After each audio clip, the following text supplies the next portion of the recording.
हाँ या पता करिए चल के। मेरी तो दुकान यही लगती है।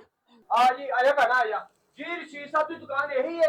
जनाब रशीद भी मैं ही हाँ ते दुकान भी मेरी है। बिस्मिल्लाह बैठो। अच्छा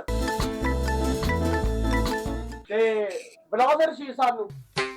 जनाब मैं ही रशीद हाँ, दुकान मेरी ही है। अच्छा लो जी मैं क्या भैन इन्हों का नाम ही बड़ा सुन के आया सा कि रशीद साहब की दुकान ते जाना है बंदे तुसी कारीगर बनन लगदे हो। और जनाब पूरे पाकिस्तान दे विच हर शहर दे विच रशीद दा फर्नीचर जांदा है। अच्छा ਇਹਦਾ मतलब कि तुसी फर्नीचर आप पहुंचा के आंदे हो। आप की पहुंचा के आंदा मैं की चिंगी चलाउना रक्षा चलाउना या खोती रेड़ी चलाउना ओ भाई ये भेजी दा। अच्छा हाँ लो जी रशीद साहब हाँ जी ਇਹ ਮੇਰੀ ਭੈਣ ਹੈ ਤੇ ਮੈਂ ਫਰਨੀਚਰ ਦਾ ਆਰਡਰ ਦੇਣ ਆਇਆ ਸਾਂ। ਮੈਂ ਚਾਹ ਰਿਹਾ ਕਿ ਬੰਦੇ ਤੁਸੀਂ ਕਾਰੀਗਰ ਹੋ ਕਿਉਂਕਿ ਪੂਰੇ ਪਾਕਿਸਤਾਨ 'ਚ ਭੈਣਾ ਇਹਨਾਂ ਦਾ ਫਰਨੀਚਰ ਜਾਂਦਾ ਹੀ ਤੇ ਮੈਂ ਚਾਹ ਰਿਹਾ ਕਿ ਤੇਰੇ ਵਿਆਹ ਦਾ ਸਾਰਾ ਫਰਨੀਚਰ ਇਹਨਾਂ ਕੋ ਬਣਨਾ ਚਾਹੀਦਾ। बिल्कुल क्यों नहीं जी तुहाडी भैन है साडी भी भैन है वो असीं धीआं भैणां ते फर्नीचर ही ते बनाई दे आ। ਗੱਲ ਹੈ ਮੇਰੇ ਰਸ਼ੀਦ ਸਾਹਿਬ ਕਿ ਅਸੀਂ ਆ ਖਾਨਦਾਨੀ ਲੋਕ लगन दे हो ਜੀ ਜੀ 25 ਕਿੱਲੇ ਜ਼ਮੀਨ ਹੈ ਆਪਣੀ। माशाल्लाह 25 किले जगह बड़ी हुंदी है।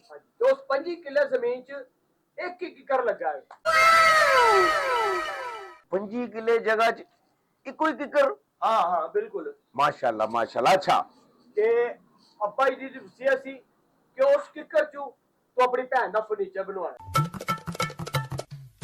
एक किकर चों जी जी सारा फर्नीचर हाँ जी एक किकर चों जी जी 25 किले च कल्ला किकर है। जगह ते 25 किले हाँ जी किकर ही कोई है ना। हाँ जी इको किकर है। भैना दस की बनवाने। पाइन मेरी गल सुनो ਤੁਹਾਨੂੰ ਪਤਾ ਹੈ ਨਾ ਤੁਸੀਂ ਮੈਨੂੰ ਫਰਨੀਚਰ ਤੇ ਦੇਣਾ ਹੀ ਹੈ। हाँ 2 ਬੈੱਡ ਇੱਕ ਮੇਰਾ ਤੇ ਮੇਰੀ ਸੱਸ ਦਾ ਲਾਜ਼ਮੀ ਹੋਣਾ ਚਾਹੀਦਾ ਹੈ। चल ठीक है भैना तेरी सासा भी नाग बन जाएगा। ਹਾਂ ਨਾਲ ਸੇਫ ਅਲਮਾਰੀ ठीक है 12 ਕੁਰਸੀਆਂ ओके ਡਰੈਸਿੰਗ ठीक है ਸ਼ੋਕੇਸ हाँ जी ਤੇ ਦੀਵਾਰ 'ਚ ਬਣਨ ਵਾਲੀ ਅਲਮਾਰੀ ਲਾਜ਼ਮੀ ਬਣਵਾਣੀ ਜੇ।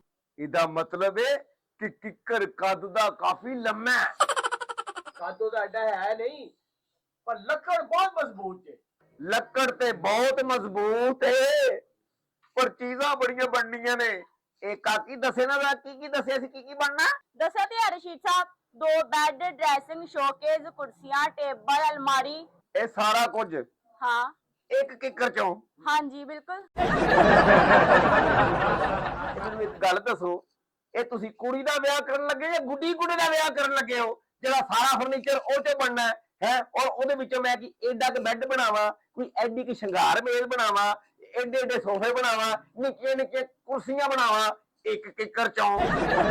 नहीं नहीं रशीद साहब की होया गुड्डी गुड्डी आते नहीं ना चंगी भली मेरी भैन बैठी है थोड़ा जिहा तो फर्नीचर है ते एक किकर तो तुसी बना लेना। ਬਹੁਤ ਥੋੜਾ 2 ਬੈੱਡ ਸੋਫੇ ਸ਼ਿੰਗਾਰ ਮੇਜ਼ ਕੁਰਸੀਆਂ ਚੌਂਕੀਆਂ ਹੋਰ ਕੀ ਕੁਝ ਕਹੀ ਜਾਣਦੇ ਆ। ਉਹ ਭਾਈ ਉਠੋ ਚਲੋ ਕਿਤੋਂ ਹੋਰ ਫਰਨੀਚਰ ਬਣਾਓ ਚਲੋ। ਤੇ ਉਹ ਜਿਹੜੀ ਚਾਹ ਕਹੀ ਜੇ ਕਿਹੜੀ ਚਾਹ ਕਹੀ ਉਹ ਮਨਾ ਕਰੋ ਮੁੰਡਿਆ ਚਾਹ ਦਾ ਗਾਹਕ ਨਹੀਂ ਹੈਗੇ ਮਨਾ ਕਰਦੇ ਚਾਹ ਦਾ ਚਾਹ ਕਹੀ ਜੇ। साहब सोच लेना पूरा एक किकर जे। ਮੈਨੂੰ ਇੱਕ ਗੱਲ ਤੇ ਦੱਸੋ ਤੁਸੀਂ ਇਹ ਕਿੱਕਰ ਲਾਇਆ ਹੀ ਕਿਉਂ। ਇਹ ਵੱਡਿਆਂ ਦਾ ਕੰਮ ਹੀ ਨਹੀਂ ਉਹਨਾਂ ਨੇ ਲਾਣਾ ਸੀ। 25 ਕਿੱਲੇ ਜਗ੍ਹਾ ਉਹਦੇ ਚ ਇੱਕੋ ਹੀ ਕਿੱਕਰ ਹਾਂਜੀ ਉਹਦੇ ਨਾਲ ਕੋਈ ਇੱਕ ਦੀ ਟਾਹਲੀ ਲਾ ਦੇਣੀ ਸੀ ਉਹਦਾ ਵੀ ਗਰੀਬ ਦਾ ਜੋੜਾ ਪੂਰਾ ਹੋ ਜਾਂਦਾ। ਇਹ ਤਾਂ ਵੱਡਿਆਂ ਦੇ ਕੰਮ ਹੈ ਉਹਨਾਂ ਨੇ ਭਾਈ ਟਾਲੀ ਲਾਈ ਕਿ ਨਹੀਂ ਲਾਈ ਪਰ ਕਿੱਕਰ ਪੂਰਾ 25 ਕਿੱਲੇ 'ਚ ਇੱਕੋ ਲੱਗਾ ਜੀ। ਅਸੀਂ ਤੁਹਾਡਾ ਬੜਾ ਨਾਂ ਸੁਣਿਆ ਸੀ ਨਹੀਂ ਇੱਥੋਂ ਜਾਣਾ ਹੈ। ਮੇਰਾ ਕੋਈ ਨਾਂ ਨਹੀਂ ਸਦਾ ਨਾਂ ਰੱਬ ਦਾ ਹਮੇਸ਼ਾ ਬਾਦਸ਼ਾਹੀ ਰੱਬ ਦੀ।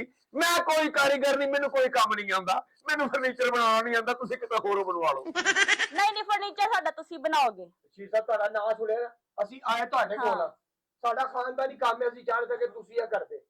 ਖਾਨਦਾਨੀ ਕੰਮ ਹੈ ਖਾਨਦਾਨੀ ਤੇ ਮੇਰਾ ਵੀ ਕੰਮ ਹੈ ਲੇਕਿਨ ਲੱਗਦਾ ਮੈਂ ਕੁਝ ਛੱਡ ਦਿਆਂਗਾ। ਇਹ ਤਾਂ ਕੁਝ ਵੀ ਨਹੀਂ ਮੈਂ ਕਹਿਣਾ ਕਿ ਜਿੱਡੇ ਤੁਸੀਂ ਕਾਰੀਗਰ ਹੋ ਤੁਸੀਂ ਇਹਦੇ ਤੋਂ ਇਲਾਵਾ ਵੀ 10 12 ਚੌਂਕੀਆਂ ਬਣਾ ਲਓਗੇ ਜਿਹੜੀਆਂ ਬਾਅਦ ਘਰ ਕੰਮ ਆ ਜਾਣਗੀਆਂ। ਬਿਲਕੁਲ ਇੱਕ ਕਿੱਕਰ ਚੋਂ ਸਾਰੇ ਫਰਨੀਚਰ ਤੋਂ ਇਲਾਵਾ ਵੀ ਲੱਕੜ ਬਚ ਜਾਣੀ ਜੇ ਤੇ ਤੁਹਾਡੇ ਕੰਮ ਆ ਜਾਏਗੀ ਬਾਅਦ ਚੋਂ। ਲੱਕੜ ਬਚੇ ਨਾ ਬਚੇ ਤੂੰ ਮੇਰੇ ਕੋਲ ਨਹੀਂ ਬਚੇਗਾ। और जी साहब गुस्सा क्यों कर रहे हो। ਚਲੋ ਨਹੀਂ ਕਰਦਾ ਗੁੱਸਾ ਤੁਸੀਂ ਇਸ ਤਰ੍ਹਾਂ ਕਰੋ ਉਸ ਇੱਕ ਕਿੱਕਰ ਦੇ ਵਿੱਚੋਂ ਨਾ ਲੱਕੜ ਦਾ ਮਕਾਨ ਵੀ ਬਣਵਾ ਲਓ ਲੈਂਟਰ ਵੀ ਲੱਕੜ ਦਾ ਪਵਾ ਲਓ ਬਾਹਰ ਸੜਕਾਂ ਵੀ ਲੱਕੜ ਦੇ ਫਟਿਆਂ ਦੀਆਂ ਪਵਾ ਲਓ। ਇਹ ਤੇ ਕੁਛ ਵੀ ਨਹੀਂ ਰਸ਼ੀਦ ਸਾਹਿਬ ਉਸ ਲੱਕੜ 'ਚ ਤੁਸੀਂ ਭਾਵੇਂ ਪੂਰਾ ਸ਼ਹਿਰ ਬਣਾ ਲਓ। ਉੱਠ ਓਏ ਨਹੀਂ ਤੇ ਵੇਖ ਲੈ ਫਟੀਆਂ ਵੀ ਮੇਰੇ ਹੱਥ 'ਚ ਦੋ ਨੇ, ਤੁਸੀਂ ਵੀ ਦੋ। ਉਠੋ। ਐਨ ਮੇਰਾ ਫਰਨੀਚਰ। ਇਹ ਮੇਰੀ ਲੱਕੜ। ਹਾਂ ਉਹ ਲੱਕੜ ਨਹੀਂ, ਤੇਰਾ ਕਿੱਕਰ। ਹਾਂਜੀ। ਉਹ ਹੈ ਨਾ ਕਿੱਕਰ, ਤੈਨੂੰ ਮੈਂ ਬਹੁਤ ਕੁੱਟਾਂਗਾ ਤਿੱਤਰ। ਉਠੋ ਚਲੋ ਨਿਕਲੋ ਕਿਤੋਂ ਹੋਰ ਬਣਾਓ, ਚਲੋ। ਨਹੀਂ ਫਰਨੀਚਰ ਲੈ ਕੇ ਜਾਣਾ, ਮੈਂ ਨਹੀਂ ਇੱਥੋਂ ਜਾਣਾ। ਇੱਕ ਕਿੱਕਰ ਦੇ ਵਿੱਚੋਂ ਸਾਰਾ ਫਰਨੀਚਰ। ਔਰ ਤੁਸੀਂ ਪਾਗਲ ਹੋ ਜਾਂ ਮੈਨੂੰ ਪਾਗਲ ਕਰਨ ਦੇ ਹੋ? ਪਾਗਲ ਕਿਉਂ ਕਰਦਾ ਸ਼ੀਰ ਸਾਹਿਬ? 5 ਕਿੱਲਿਆਂ 'ਚ ਕੱਲਾ ਕਿੱਕਰ ਏ। ਇੱਕ ਕਿੱਕਰ ਸਾਰਾ ਫਰਨੀਚਰ ਇੱਕ ਕਿੱਕਰ ਵਿੱਚੋਂ। ਉਠੋ ਨਿਕਲੋ, ਉਠੋ। ਮੈਨੂੰ ਕੰਮ ਭੁਲਾਉਣ ਲੱਗੇ ਹੋ ਆਪਣਾ। ਉਠੋ ਨਿਕਲੋ, ਮੈਂ ਫਰਨੀਚਰ ਦਾ ਕੰਮ ਹੀ ਨਹੀਂ ਕਰਦਾ, ਮੇਰਾ ਹਮਾਮ ਹੈ, ਮੈਂ ਸ਼ੇਪਾਂ ਕਰਨਾ ਇੱਥੇ। ਉਠੋ ਚਲੋ ਨਿਕਲੋ। ਅਸੀਂ ਫਰਨੀਚਰ ਤੁਹਾਡੇ ਕੋਲ ਹੀ ਬਣਵਾਉਣਾ ਹੈ। ਅੱਛਾ ਹਾਂਜੀ। ਤੁਸੀਂ ਨਹੀਂ ਹਟਣਾ? ਨਹੀਂ। ਇਹ ਸਾਰਾ ਫਰਨੀਚਰ ਮੇਰੇ ਕੋਲ ਹੀ ਬਣਾਉਣਾ ਹੈ? ਹਾਂ। ਇੱਕ ਕਿੱਕਰ ਚੋਂ? ਹਾਂ। ਲੋ ਲੱਗਾ ਜੇ ਫਰਨੀਚਰ ਬਣਨ।